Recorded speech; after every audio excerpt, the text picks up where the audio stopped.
What's up, everybody? It's Julian. Today I'm going to be showing you how to do a hard house in the style of Kedema and Sam Alfred. I'm going to be using one of the templates from my new Hard House Revolution sample pack. Links at the top of the description. Thanks for the support, guys, and let's get started. Alright, so we're at 145 BPM. First thing we got up here is this kick.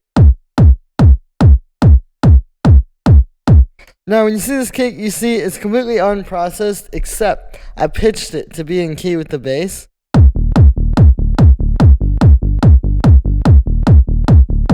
Right, like if we put this back to the original pitch, it sits a lot better. And also, I think the higher kicks can work really well for hard house.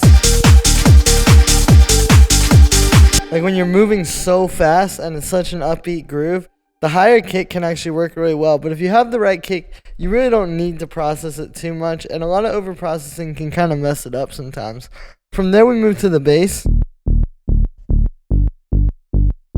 Now, this is a really simple bass line, right? It's just on the upbeats. You can see we have these kind of like interesting sort of eighth note bass hits where it's not a full eighth note. So you see it's like almost, but it doesn't quite touch that next kick on like the 2 or the 3. See what I mean? And this creates a lot of groove in the track too. Like if you play around with this, and let's just make it really long. See how it doesn't hit quite the same as...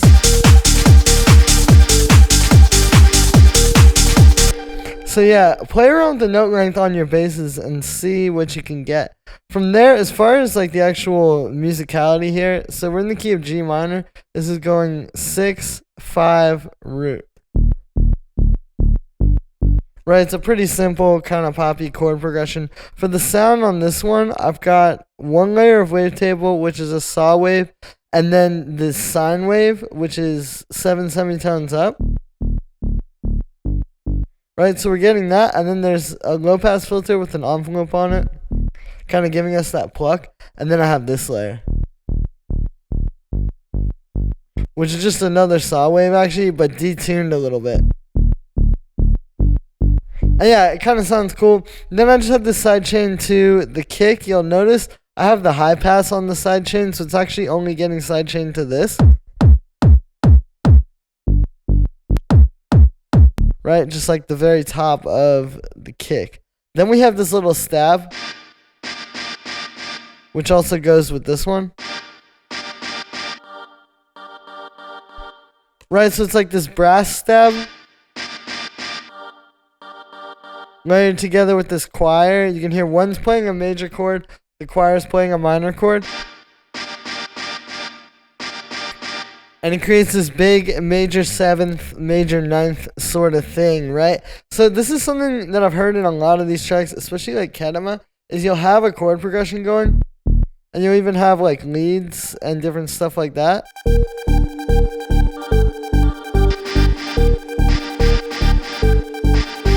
And then just having this like rhythmic chord stab, just down, down, down, down.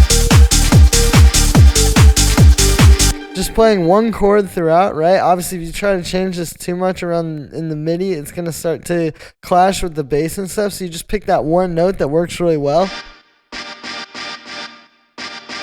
And like I said, it's just kind of droning it. And then again, layering these to get different sounds. Like, so this one, mainly it's the fact this is a major chord. It's also, we got a little bit of reverb on this one. Sidechain, high pass. The second one has the same stuff. But again, it's more about that chord and how it's like that major chord sitting right on top.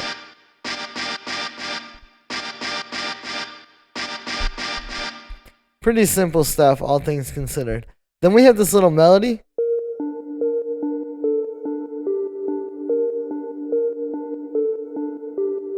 Now, this is a melody. It's actually a really simple melody. What we're doing, again, we're in the key of G minor here. So we're going 3. So it's kind of droning on the 5th down here.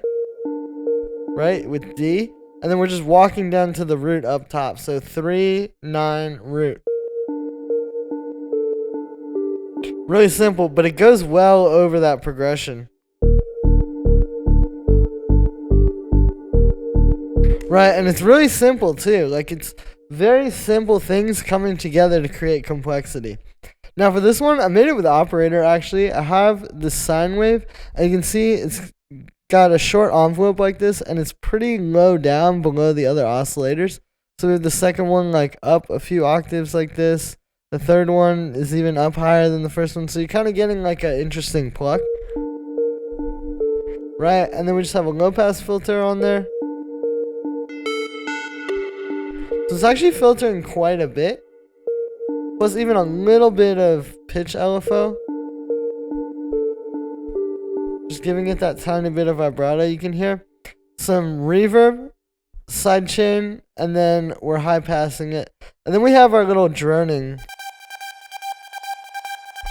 So this is just playing the root note, right? It kind of ties everything together nicely when you have all these different melodic things and the bass line.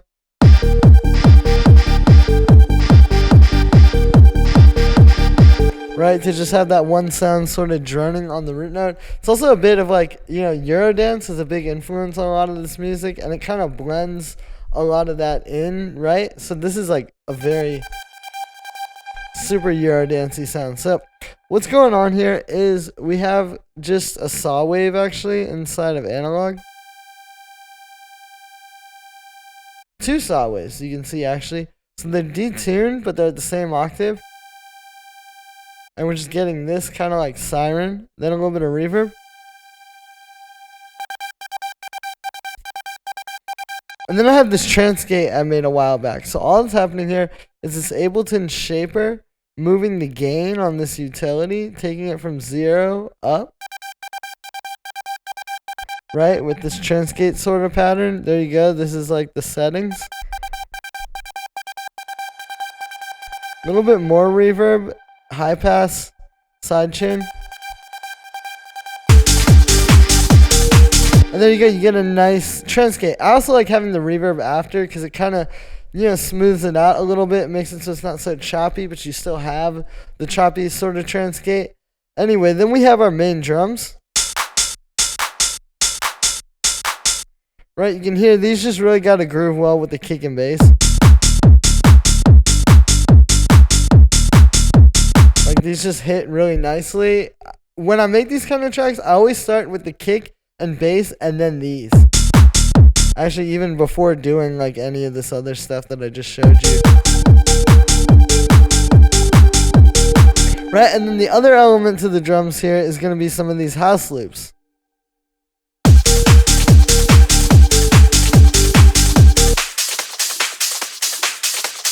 Right, so here I have a bunch of these house loops here, sped up.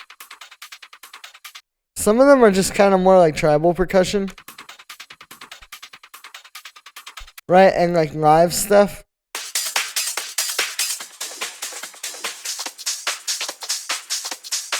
Right, but these are really essential to hard house. If I take these out,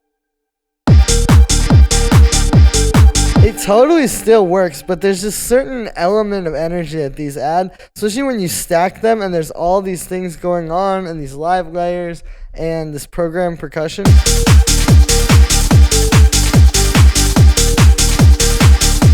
You know, they take up a lot of these kind of tracks. I think these are really important. So again, it's just taking house loops like this, speeding them up. There's a ton of these in Hard House Revolution as well. And you should have this percussion. High pass them, side shade them.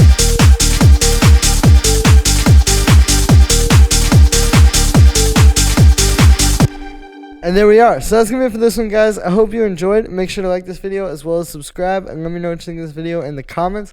Like I said in the beginning, you can get this full project file at the top of the description in Hard House Revolution, the new sample pack that's going to take your tracks to the next level the moment you download it today. Thanks for the support, everybody. Every little bit helps so I can keep bringing you guys new videos every day. And I'll see you tomorrow with another one.